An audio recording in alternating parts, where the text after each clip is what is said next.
Hi everyone. Welcome back to our weekly Fuelarts Art and Tech online webinar series. My name is Denis Belkevich. I'm the co-founder and CEO of Fuelarts, and with me, Sonia Stobelbein, our co-host, the project manager and head of content at Fuelarts. So last week, as you've noticed, we've opened a series of interviews with the founders of the past Fuelarts and Tezos Accelerator with those startup graduates so that the international art tech community learns even more about their growth and success. And today we're happy to present you the second startup of our 10 startups from the uh, last batch. The name of this startup is Kaleido. Kaleido is from the USA, and I'm happy to welcome here the two co-founders of Kaleido, Ian Panchever and Cesar Biojo. Hi, Ian. Hi. Hola, Cesar. Hey, So, yeah, thanks. Thanks for first of all for your application to the Fuelarts and Test Accelerator. Thanks for being diligent. Thanks for during the batch. Thanks for uh, being so amazing during the demo day. So we are proud of you, and we believe that you'll elaborate more on your successful traction during the acceleration and uncover more, let's say, secrets of the entire world of Fuel Arts and Test Accelerator. Actually, we wouldn't mind. Let me just give a quick scope of your biographies. So, Ian is an experienced entrepreneur who has previously founded and operated four other technology startups. His early inspiration for Kaleido came in 2018 uh, while he was traveling Europe and collecting art. So Ian has a bachelor's from Yale and an MBA from the Stanford Graduate School of Business. And Cesar was born in Colombia, and he holds degrees in fine arts and art history from Florida State University, and currently works on a PhD in art research from the University of Barcelona. His artworks could also be seen on the Kaleido platforms, and he creates oil portraits created from pictorial resources that are destroyed immediately, leaving an evidence behind. So we are very curious what is behind this artist statement, what is destroyed and what is left. So I believe that will uncover both the art and business cases during our webinar. Again, the answers to the questions. So we have a certain limit, like 2 minutes per any reply to our questions, to mine and Sonia's, and also you'll have to repeat the pitch, your great pitch that was first announced during the demo day several weeks ago. So let's start. The first question is, of course, I've mentioned some facts of your background, but we're all curious what has brought you to Web3 from the successful Web2 existence, both as an artist like Cesar, or from a successful Web2 founder and a tech entrepreneur as Jan did in his career. So please start. Decision is yours. Who will start? Who will continue? well, I'll jump in. I'll say hello. So good to see you again, Dennis and Sonia. We had an amazing time through the Fuel Arts program. And so if you are an art tech entrepreneur out there who needs some support, highly recommend and endorse Fuel Arts as a partner for future cohorts. But in terms of sort of Web3 and kind of my history with it, I'll take you back to 2014 when I was doing my undergraduate studies at Yale. I was a political science major. I studied political theory, and I became really fascinated in Bitcoin. I was familiar with it prior to Mt. Gox, and then of course the Mt. Gox incident made it even more sort of publicly present. And at that point, I started really studying the technology. And as a political scientist, I was really drawn to the political dynamics that I had observed within the Bitcoin community. Because if you remember back then, the super early adopters of Bitcoin were mostly hardcore anarchists and libertarians. They wanted to destroy the Fed, replace the dollar with this digital currency. And they really rejected the idea that Bitcoin had any kind of political dynamics at play. Their view was it's decentralized, it's apolitical, nobody's in charge. But as a political scientist, I knew that was nonsense, because it's impossible to put people together somehow and not have somebody emerge that's exerting some kind of influence or leadership. So somehow decisions about Bitcoin were being made. And I was really curious as to how that happened. So I ended up writing my 100-page undergraduate thesis on the virtual politics of Bitcoin. If you Google my name and Immaterial World, the virtual politics of Bitcoin, you can find the paper in academia. When I submitted it, I, in my introduction, cited the price of Bitcoin the day of my submission, and Bitcoin at the time was trading at $220. So that's kind of where we were at that point. It was really strictly an academic project. I mean, I wasn't really thinking too seriously about entrepreneurship at that point. I graduated, I got a job at Intuit as a product manager. And of course, Intuit is an established fintech company, TurboTax, QuickBooks, and so forth. So I assumed that as a fintech company, they would have some perspective on this technology. So first day on the job, I'm asking my colleagues what our blockchain strategy is. And their response was, don't worry about that. We're not doing anything with Bitcoin. Just put your head down, get to work. So, okay, like I knew I want to do a good job. So I'm like doing as I've been told. And some time elapses and I start to hear rumors that I'm not the only one at Intuit asking about a blockchain strategy. It turned out our executive team, namely our CEO and our CTO, also wanted to know Intuit's blockchain strategy. So I sent my thesis out to a bunch of people. It got passed along and it made its way over to the Innovation and Advanced Technologies group. And that's the business unit at Intuit that was doing advanced technology R&D.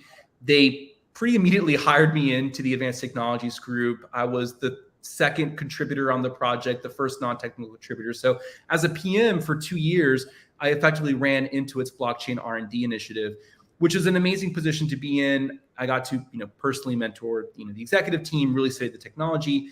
And my colleagues were working on AI and ML, voice and NLP, AR, VR, IoT. So just all of the buzzword advanced technologies, I was surrounded by people that were really deep with that. And I kind of learned from them. Anyway, fast forward, 2018, I sell off my Bitcoin or my crypto, quit Intuit, moved to Europe for the summer. That's when I met Cesar. So I walked into an art gallery one day and I expressed interest in his artwork. And the gallerist texted Cesar and he came. And if you guys noted the image at the beginning of the presentation, that was taken within minutes of us meeting each other. Cesar walks in and we're both wearing the same t-shirt, this blue polo with red stripes. So, and of course we're also ridiculously attractive. So it's almost like looking into the mirror with each other. So we fell in love. Yeah, that's kind of my history with Web3. Separate from all of that, I've launched a blockchain network as well. So Telos was a fork of EOS and we were part of an open source community. So from, being kind of an academic to sort of being on the corporate side to actually getting in the trenches and seeing how these networks get deployed, that was my history prior to Kaleido. I hope that answered your question. Yes, great. Great. It was very crisp and clear. Maybe a little long-winded, but No, I just realized that you won't be able to reply to the next two questions, so you used your time. So yeah. Okay. Yeah. I'm joking, of course. Your replies are amazing, and your story is worth to be known by our audience. So Cesar, if you would like to add something regarding your story, what's your artistic way to Web3? I think the first person that mentioned blockchain to me was Ian back in 2017, I think. I had no idea what it was. I still have problems understanding it, to tell you the truth. But I do understand that the future, and I believe it's going to change everything, like digital ownership and decentralization. It's the future. Regarding my experience with it, this is the first time that I dip into the pool, and it's been really cool. Great.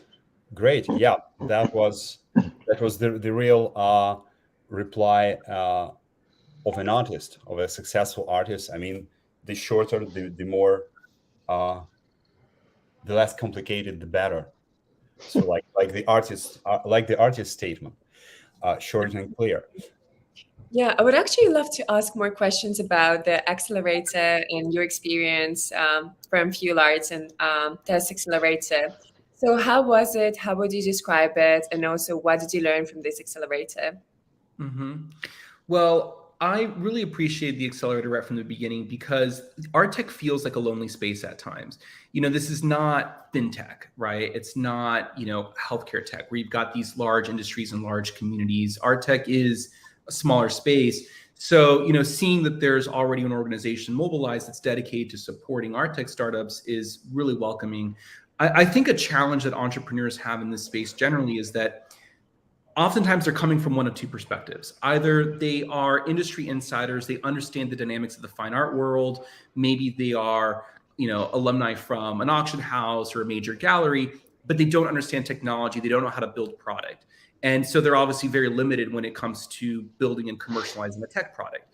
And then on the other hand, you have technical founders that do know how to build products, but they don't necessarily understand the nuance and the culture of the art world. In our case, we tried to balance that by the pairing of Cesar and I, right? Because I bring the tech perspective, he brings the art perspective. But I think what Fuelarts was really awesome about was bringing both of those perspectives into the conversation so that if you're coming in more technical, if you're coming in more industry, you're able to sort of cross over and learn from the other side. So we had really great technical deep dives with, the Tezos team, for example. We had, industry insiders and professionals that were giving us perspective on the fine art space. So I really appreciated how the curriculum was meant to address that, irrespective of what your background was. The other thing I would add too is that Fuelarts has just a fantastic network that's already been mobilized, and all of the mentors that they supplied were really top notch.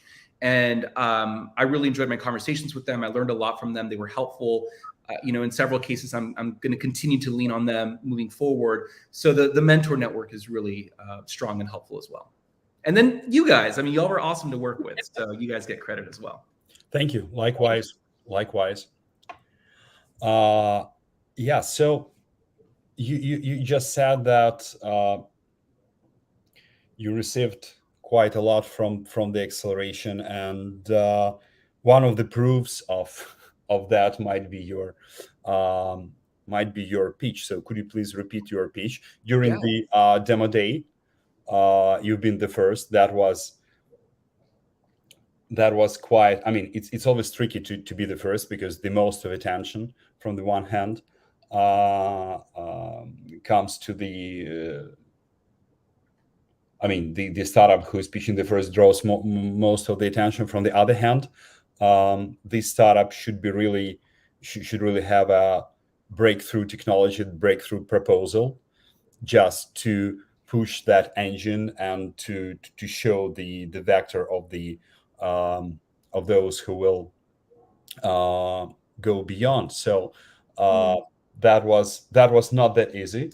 But from what we heard back from both the investors and from the art tech community, everyone was impressed by your pitch.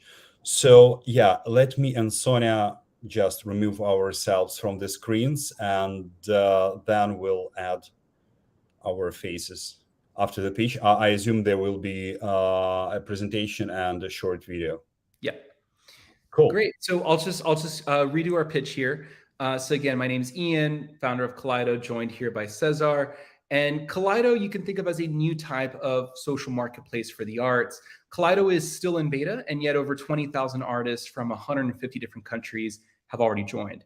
So with that, we'll jump right in. I'd like to start with a simple problem statement, and that is the art tech ecosystem is fragmented. If you are a professional artist who wants to build a robust digital presence, you have to publish your art to multiple web destinations, your website, social media sites, various marketplaces, and so forth. And this workflow is time-consuming and emotionally exhausting.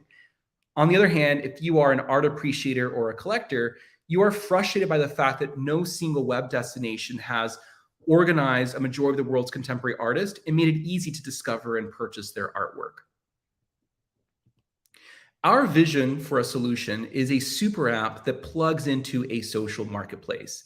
As a productivity super app, Kaleido saves artists time by solving dozens of jobs to be done, so they can publish their art once and then accomplish everything they need to accomplish on the internet thereafter. As a social marketplace, you can think of Kaleido as Instagram for the arts. Whereas Instagram has organized a large community of artists, visual artists are increasingly frustrated by the noisy and performative culture of Instagram, and they're actively looking for alternatives. Ultimately, Kaleido will do for the arts what YouTube did for video and what Spotify did for music. Our key differentiator and transformation comes from the way we leverage advanced technologies, and in particular, augmented reality. Kaleido uses augmented reality to fuse physical artwork with digital interactions. We're changing the way that art is shared, owned, and experienced, and this part of the Kaleido product experience is absolutely best in class. In fact, it's best if I just show it to you all directly. Kaleido, as of a couple of weeks ago, won a Webby Award. So we're not the only ones that think that the product is pretty awesome. It's an advanced product that is featured, performant, and beautiful. And with that, we'll spend a few minutes showing off our mobile application separate from our web application. So I'll invite Daria to transition to the video. Thank you.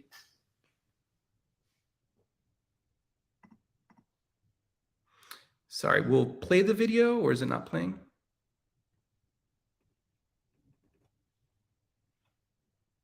Are you guys seeing the video? We'll try again here. I think Daria's on top of it.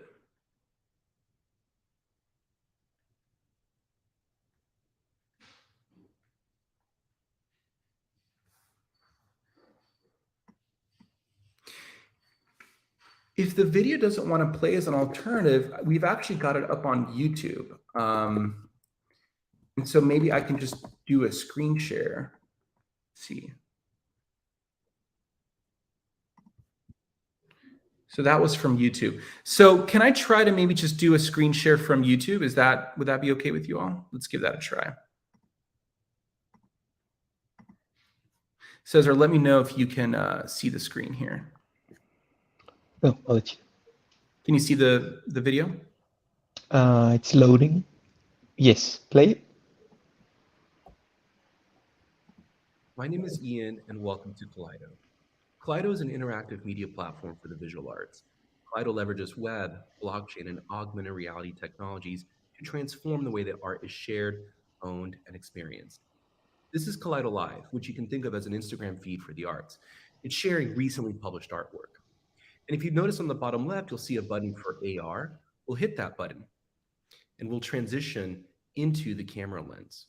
This is a painting by Cesar, a Kaleido co-founder. And like all Kaleido artwork, it activates an AR experience. We can click through to learn more about the artwork, the artist. We can also view the ownership provenance of the art. And on the left, we can access multimedia content. My name is Cesar Biojo. I'm a Colombian artist living in Barcelona. And I would like to thank you for being an art lover. This is my Kaleido profile, this wonderful application that allows me to storytell everything that conveys in my artwork. Notice at the top, this three-dimensional spinning coin. This is an NFT minted on Tezos, and it manifests here in augmented reality. This is a digital twin NFT that corresponds with the physical artwork, and we can click through to see its details and even navigate over to object.com. There's a lot more that we want to do with Tezos, but we think that minting digital twins of physical artwork is a great starting point for Kaleido. Let's check out another use case for augmented reality.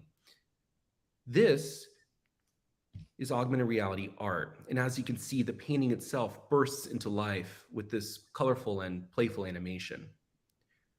Our aspiration is that Kaleido becomes the augmented reality layer for the art world, as well as the provenance layer. Here's the third use case. This is a certificate of authenticity, a physical paper document that Kaleido generates for its artists. And as you can see, it also activates an AR. And through this interface, we can click through to view the full ownership provenance of the artwork. Look at how performant this is. The augmentations really stick to the document. This was not easy to build. Anyway, we'll hit the back button and we'll return to the main Kaleido application. Let's check out some more of our art. On the bottom right is our menu button. We'll hit search. And I'm personally a fan of photography, so let's see what kind of photographic art we have on Kaleido. We have a roadmap to make Kaleido more intelligent, personalized, and curated, but I hope that you like what you see thus far. Here's an artist from Kazakhstan. Her name is Aidna. We're fans of her work. She does these cinematic still life photos. And you can see here how her artwork formats into her profile here on Kaleido. So this is essentially her art portfolio. And on the top left, we can click through to learn more about the artist. You'll notice 69 artist recognition. So recognition is our social primitive. That's the equivalent to our follow. Let's go ahead and click through to open up the art showcase for one of these artworks. So this is the dedicated page for the art itself. You'll see the blue dot here. Blue dots mean that it's collected. Blue dots are available. Red dots are collected. We'll go ahead and swipe up to just see some more for artwork. We'll give this a favorite. So anyway, there's a lot more to Kaleido, but I hope you've enjoyed this tour, and I hope that you'll visit kaleido.art or download the Kaleido AR app, create an account, and join us. Thank you. Awesome. So I'll stop the screen share there. Let me come back here to the StreamYard. Cesar, that came through clearly, yes? Yes, brother. Perfect. So we'll go back into the presentation here. So now that you're more familiar with the product, I think our mission and vision are clear. Our mission is to build a true home for art on the internet, a place where every artist shares their work, builds an audience, and generates income. Our vision is to leverage advanced technologies and create a true category winner in the $70 billion fine art space. We think of Kaleido as an operating system for the entire industry. Our business model is a combination of SaaS and marketplace. As a productivity super app, Kaleido will generate SaaS income by charging subscription fees for various productivity features. And then as a marketplace, we'll eventually build out an e-commerce offering where people can buy art directly through Kaleido, and we'll be taking a 25% commission whenever art sells. As a go-to-market, Kaleido is still in beta. We haven't done any traditional marketing. We haven't gotten press. We haven't done, paid advertising. But what we have done is we've built up 35 different Instagram accounts that promote different categories of art. Collectively, we have over 2 million followers here. And these accounts have built niche art communities that is driving our user acquisition funnel. And this motion is absolutely working. We have, again, over 20,000 artists from 150 different countries who have published over 86,000 artworks. And with this pie chart here, you can see the nationalities of these artists. Mexico, Brazil, and Argentina are our largest markets. So Kaleido has a ton of traction in Latin America right now. As for myself, we've already been introduced. I'm an experienced technology entrepreneur. Cesar is the pretty face and the artist. And then separate from Kaleido, I have built an outsourced software development agency, which is our technical partner here. And yeah, that's pretty much it. I'd like to invite you all to download Kaleido AR, scan this QR code. It's going to take you to either iPhone or Android, depending on what device you use. Download the app, create an account, and jump right in and experience the amazing artwork that we have. Alternatively, you can visit kaleido.art on your browser and check out Kaleido there. And if anybody wants to talk for whatever reason, you can find me at ian@kaleido.art. Thank you. Thank you, Ian. We want to talk. Let's do that. We want to talk to you. Yeah, and Sonia will have a question. Again, thank you for your beautiful pitch. So let's discuss it. Absolutely. So I think you already covered it in your pitch, actually, but could you highlight shortly in a couple of sentences, what is your competitive advantage? Yeah. Well, I would say our key differentiation as a product is everything we've built out on the augmented reality side. That part works like butter on Kaleido. It's super impressive. And it allows us to unlock a really ambitious roadmap. Separate from that, I think there's a critical insight that really drives our product thinking. And that is that really whatever art tech startup you want to build, and especially if it's more of a social product or if it's more of a commercial marketplace, whatever the case may be, you've got to present the art on the internet somehow. And the reality is that most art tech offerings are not well designed and are not doing a great job of visually presenting the artwork. But separate from the visual presentation is the storytelling. because what really makes art interesting, what really motivates acquisition are the stories behind it. What's unique about the artist's methodology, their philosophy, their artistic message, their biography, and so forth. These are the things that make art interesting. And most online platforms lose that entirely. So before we really started to build a social community, before we started to kind of pursue a marketplace roadmap, we started with this core fundamental problem of how can we best experience art through digital format? And it's partly an interface challenge, but it's also about highlighting the storytelling. And with that largely in place, now we're kind of able to move up the roadmap and build more of the social and the marketplace stuff. So that's like a critical insight that differentiates us. And then finally, I would say our team. I mean, look at what we've been able to build as a pre-seed startup in a short period of time. We have a lot of product and technical firepower behind this team, and we're just getting started. Sounds great. Thank you. Yeah, thank you, Ian. So you told us about your competitive advantage. What about the scaling? So how do you see your startup scaling? You said that you're focusing on VR as your main competitive advantage. So are you going to scale in terms of, let's say, MR or VR, or geographically, or cross industrial? I'm not trying to give you the number of answers, but I mean. Yes and yes. So we started by focusing really on the supply side, right? Which is the artists. They're the ones that are bringing the content, and nobody wants to go shopping in an empty grocery store. And so now that we've established a motion that allows us to acquire artists at scale in a very cost-efficient way, we can absolutely ramp that up and continue to execute that playbook. Separate from that is the demand side, of course, the end users, the art collectors. We're still relatively early in terms of building that out. Again, we haven't, gotten press. We haven't done ads. There's definitely a place for traditional marketing here.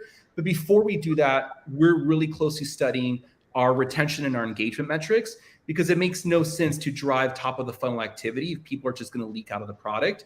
And we're also really trying to unlock a product flywheel. So we have a flywheel component in place.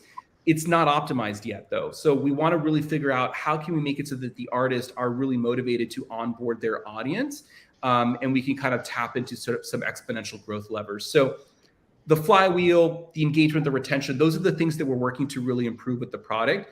And once we have that in place, there should be more organic traction on the collector side. And then we can layer traditional marketing on top of that. That's how we're thinking of scaling this out. Thank you. Also, you've mentioned today that you have a great team. Could you tell us more, so how many members do you have in a team, and what is the process? Like, how do you make decisions in the startup? Yeah, I definitely have my own dictatorial strain in me. And so, I gather opinions from people, but ultimately I'm making pretty much all the important decisions. As far as, the team goes, so separate from Kaleido, I've bootstrapped my own outsourced software development agency. So we work with technology startups. We do integrated services. So we just plug into their team. So we have a large, professionally organized, and it's just highly skilled team already available. And a portion of my outsourced company is working on Kaleido. And so that's kind of where, and then separately, Cesar obviously is involved. We also have, Kaleido has its own marketing team. But that's kind of what the team configuration looks like. And yeah, I mean, we have calls every day. We have documents and tickets flying around, and we make decisions and we move on. That's pretty much how it's. Yeah, we're not a DAO. We're not doing like decentralized consensus. I really don't believe in that style of decision making for early stage startups. I want to add that once you throw in the dictator word, like, I think it's a false representation of Ian. He's a great leader. He listens, and we all follow him. So, I don't want you to end up on the wrong side using the word, I'll add that that's the answer they're supposed to say, because they know if they don't do that. I'm kidding. Before I dig myself in a hole, I'll stop. Next question. Yeah. Thank you. Next question. So, Ian, please tell us, how many species of aquarium fish do you have? I just have some goldfish back here, and then I have a little guppy, and I've got a little suckerfish that cleans the tank. So one of my deep life ambitions is to make enough money so that I can like build like a massive aquarium that's like embedded in the wall, and that becomes my actual like Zoom setup, so that people will Zoom with me and they'll see SeaWorld behind me. I'm not quite there yet, so I've just got this little 5-gallon one here, but this is a prototype for something much bigger in the future. Yeah, I agree with you. So on the let's say before the Series A round, so on the pre-seed and seed stages, you should have more books behind you than fish. So and after you receive you become a successful unicorn, you'll have the ability to create a great aquarium. Good. So Someone just needs to fund us, and then I'll get my awesome aquarium. So I think that sounds like a good deal. Right. sure. So regarding the future, so you mentioned the times when you're supposed to have a massive aquarium. So let's suppose it will be like in 5 years. But what will your particular market look like 5 years after your product is launched? Yeah. I really think what the industry needs is a real like ecosystem leader, because again, the art tech ecosystem is just so fragmented, and a higher order problem is that it prevents inefficiencies from being unlocked if you had artists, collectors, galleries, and so forth all participating on a common platform. And I know people have tried to do this in the past. Like, I'm not the only person that's had this vision or this dream, but I just feel like it's inevitable that someone at some point will unlock this. The art world is so particular because it's so eccentric, it's so weird and eclectic. It has its very particular culture. So that makes entrepreneurship a challenge in this industry. But then I think another part of the challenge is that there's just not a lot of really great product teams in this industry either. And when I look at the advanced technologies, whether it be blockchain, whether it be augmented reality, artificial intelligence, they all have some kind of a network or a data component that leads to scale. And when you have those kind of network and data components in place, you get outsized returns where you've got real market consolidation. So I just have to imagine that by 2030, there's going to be a real technology leader that's organized a significant part of the industry onto a common platform. And it's probably going to be native to these advanced technologies. And, we're doing our best to make sure that Kaleido becomes that company. But if it's not us, it's probably going to be someone else. I just don't see the industry staying in a status quo for another decade. Absolutely. I also think it will be interesting for us and for everyone who's like watching online to hear more about like your path and the challenges that you faced. So what are the key things that happened to you? What have you noticed? And what have you learned from, your path actually?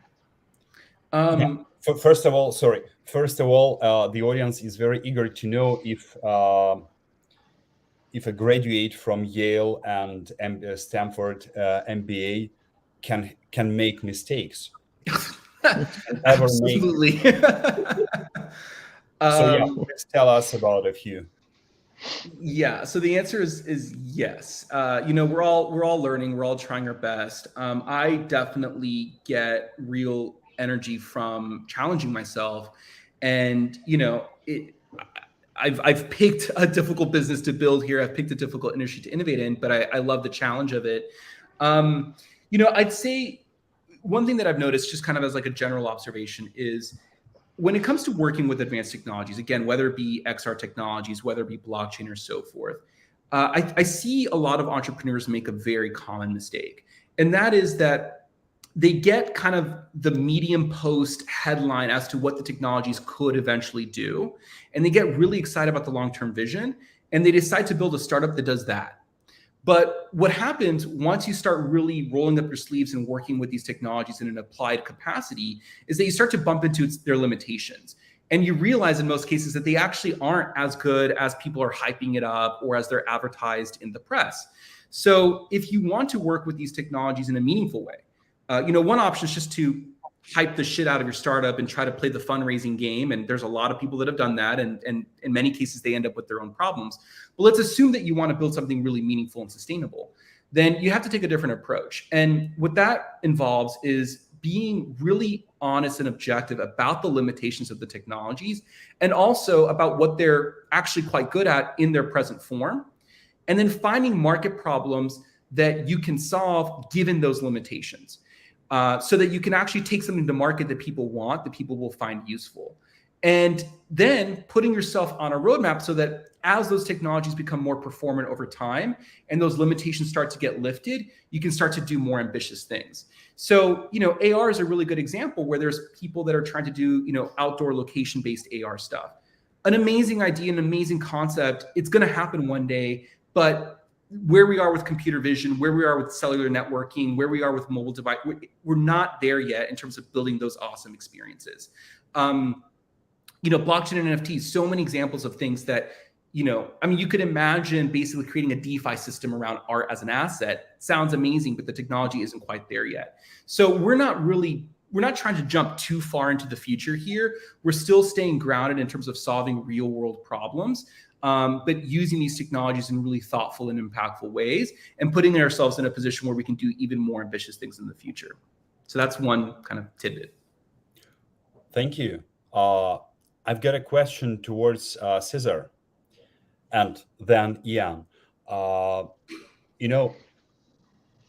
the entrepreneurs and all the artists are inspired by someone. And suddenly I saw a painting at Cesar's wall. Yeah, could you please show it again? Right. I actually don't have it hanging up right now. That painting belongs in my bathroom, which is where it is. But what we can do while Cesar speaks, I'll actually present his profile on Kaleido so people can see his artwork. So go ahead and answer, Cesar, and I'll do a screen share here as you introduce yourself. I just wanted to say that, yeah, right. I really admire your style and I really love what you are doing. And it also corresponds with the trend which a lot of curators noticed during pandemic when, let's say, the figurative art became popular again. So, sorry. It happens. Yes, but the figurative art, a lot of portraits, but with unclear faces, but with the faces covered.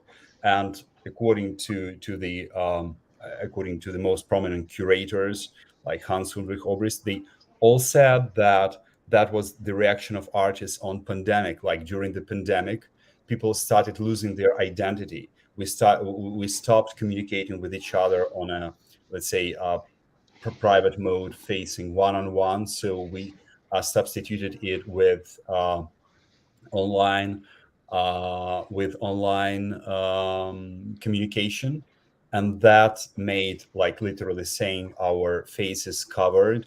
And if we look at the artist whom Larry Gagosian concluded contract with, Eva Yushkevich, she also was using that motif, that motto, but she had her figures, her faces covered with different, let's say, Sonia, what's the English for? Different scarves, different scarves, yeah, different scarves. So in your case, the face is a bit smashed with color. Did you do that on purpose, like the pandemic reaction, or what was the initial? Yeah, my question is because I'm really curious. I really wonder why did you do this? That is a really cool question, Dennis. Thank you. I'll be super quick and frugal with my voice and my words because my voice is weird. Well, not weird, but I'm a little bit sick. Your voice is your brush, your paintbrush. So yes, it can be weird. The idea of the concrete self, that you're one person, like that has been debunked, like in the past 20 or 30 years. I'm basing most this on Sigmund Bauman and liquidity, and like you have your Twitter self, you have your YouTube self, you have your family self, you have your friend self, like, and it's okay to be different, So for me, that playing with that identity of how it is liquid, as Sigmund Bauman puts it, it's a key part of my process. This is way before the pandemic. This is like 2014, and I believe this is the pinnacle of my painting. This is why I have it hanging above me, and I never sell it. So you foresaw, you predicted the pandemic. I'm a visionary. I'm kidding. Thank you for the question, Dennis. So yeah, and the other question is it will be the question to both of you. So whose art or entrepreneurship path inspires you? Like, who's your favorite artist, Cesar, and who's your favorite entrepreneur or startup or investor? It's a question towards Jan. I may take a quick stab at it. Olafur Eliasson, I think he has built like a really cool business and a company because he has like, I don't know, like 100 people that work for him. And in terms of entrepreneurship and investment, I'm a huge fan of Ray Dalio. His book Principles, like, I don't know. Ian, go ahead, brother. In terms of artists, as far as like, elite contemporary artists, my favorite like brand name artist is Takashi Murakami. I own a few of his prints, just love his work, like love his innovation around the super flat aesthetic. Other artists, I really admire artists that work, across different disciplines and just don't constrain themselves by one thing. And so people like Jill Burvell, for example, who's like an expert sculptor, but then also just an amazing painter. Philip Vaughn, who's one of the early pioneers of light art, neon art, but he's just also an amazing abstract painter, a drawer, does, monumental installations. So really love that kind of stuff. In terms of what I've collected, most of what I own, it's a combination of like abstract art with some like street and urban art and like a dash of surrealism. As far as business leaders, the cliche answer is obviously Steve Jobs and Walt Disney because they were just so visionary. As far as someone that I really, really admire for their leadership, who's probably a little bit less in the mainstream, would be Safra Catz, who's the CEO of Oracle. Just like a fantastic leader. I took a course with her at business school and was just constantly impressed by that woman. So yeah, that would be my answer there. Thanks. And it's great that you both replied to the questions we asked. Let's say Cesar about artist and Ian about business leader, but you both asked you asked the both questions. You replied to the both questions. That shows that you're not only curious in your particular sphere, but also in your partner's one, which is very important for if we talk about co-founders. Totally. Sonia? Yeah, so actually one of the last questions for today would be about fundraising. And Ian, there's probably a question to you. Could you tell us more how was fundraising for Kaleido, and also for people who are listening to us, like other startup founders, what are the tips that you would personally give? Yeah, the honest answer right now is that fundraising, it's a really challenging environment. The amount of money that's going into venture capital has dropped significantly since last year. VCs are dealing with their own problems. They've got LPs that have made commitments that they're reneging on. In some cases, they're maybe scared to take new deals to them. I also think VCs right now today are super distracted by AI. And AI obviously is absolutely transformational and like is deserving of significant venture capital. But you've got so many startups that are like just weeks or months old that are wrappers on ChatGPT and they're raising like serious money. So there's going to be a lot of misses in that space as well. Going back to Kaleido, we haven't raised a ton of money. We've only raised 1.8 million in pre-seed capital. So we're having ongoing conversations around our seed round, but I've experienced a little bit of whiplash as a founder because this time last year when I would pitch Kaleido, the questions from the VCs were mostly around growth. How are you going to get artists? How are you going to get collectors? How are you going to scale a network? Now they're not asking those questions. They're asking mostly around monetization. And as a founder, it's like, okay, I can pursue a roadmap that's going to allow us to scale to 20,000 artists and build, flywheel to onboard collectors. But I'm doing that as opposed to working on core monetization. And so you kind of have to navigate very choppy waters right now. Yeah, in our case, we've got some offerings that are going to allow us to monetize that are going to be shipped relatively soon. Our burn rate is pretty manageable at this point. So we're going to find a way to move forward here one way or the other. We've built a stellar product and this is still the United States of America, where like strong technology teams can get funding. But it would definitely be a lie for me to sit here and say that, oh, like it's all great, like we're about to close a ton of money. And for anybody that's trying to raise money, like they either sympathize with what I'm saying, or if you haven't like jumped into the water yet, like you're going to experience it firsthand. But it's definitely a tough environment. It's tough to get their attention right now. It's tough to get investors to move with a sense of urgency around things. So pivot to AI. That's my advice if you want to come raise a lot of money right now. Makes a lot of sense. Thank you. Good. Yeah. Thank you.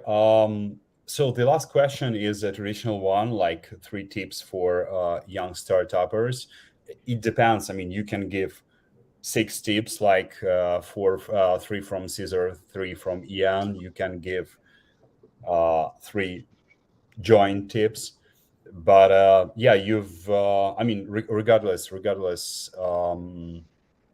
fundraising. So you've already said about fundraising. So what are the other tips you could share with the audience who would be who'd like to be as successful as you are? Cesar, you want to go first? Maybe 1 or 2. No, I think mine is pretty broad, and just find a niche, learn how to scratch it, and become an expert at it. Like solve your own problem. Like at least that has been my experience with Kaleido. Like Kaleido solves my problems.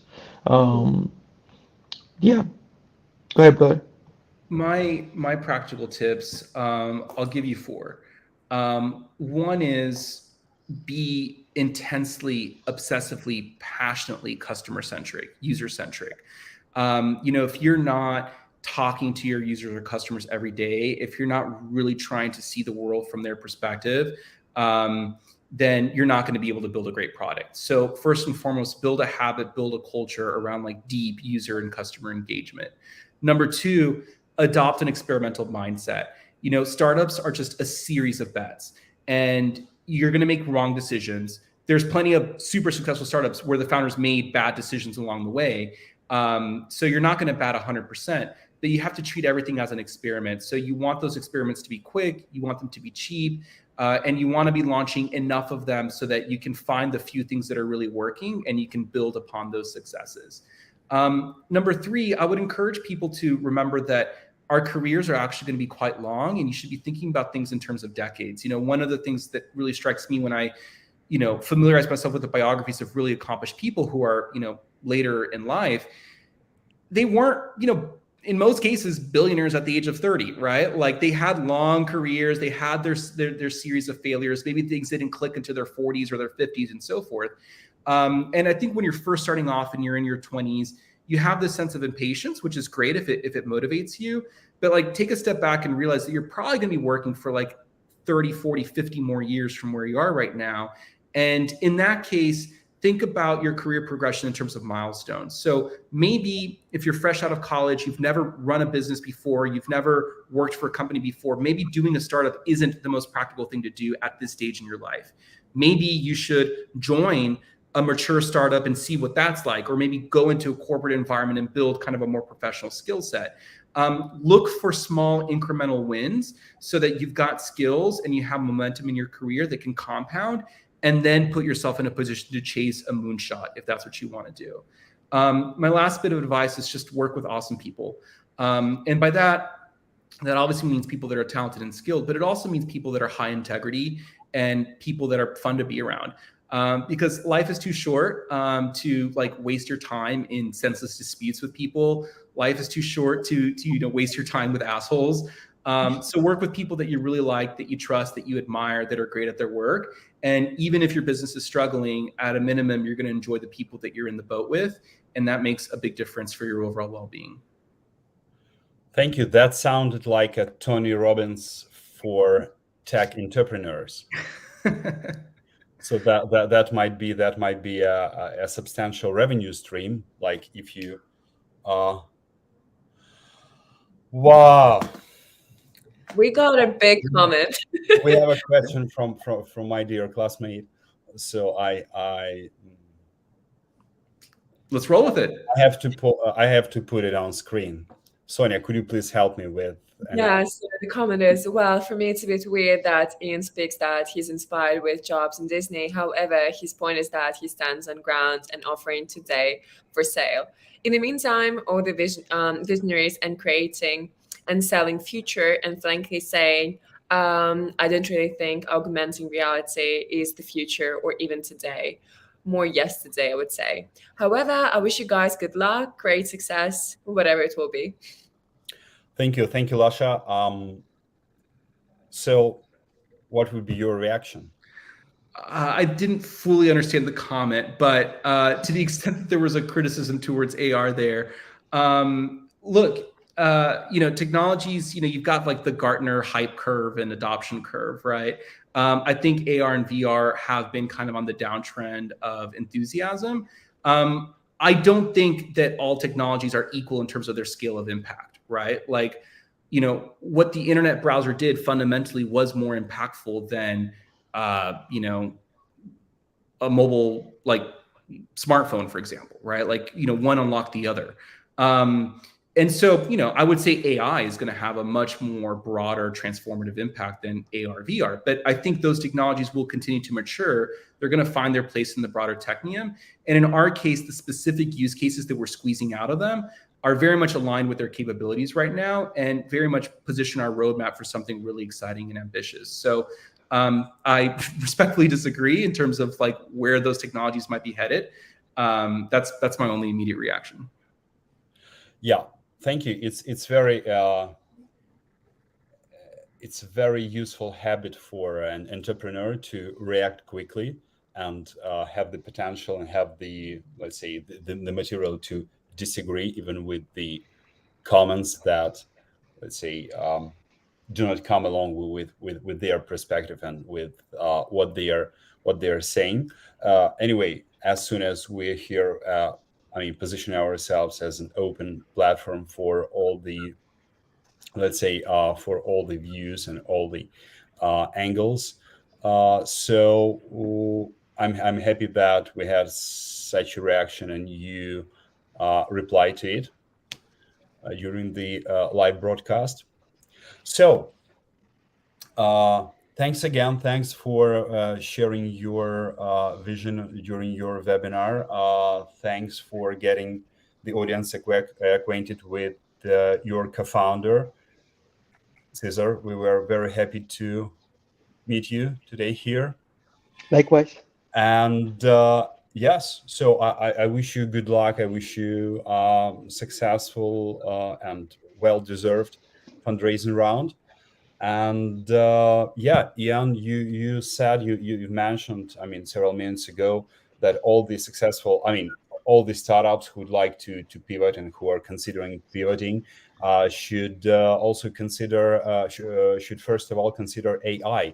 So the next webinar will be with your colleague who are deeply in AI from the very beginning, who also attracted the interest of Microsoft and OpenAI, which are nearly the same now. So with Oleg from Phygital Plus.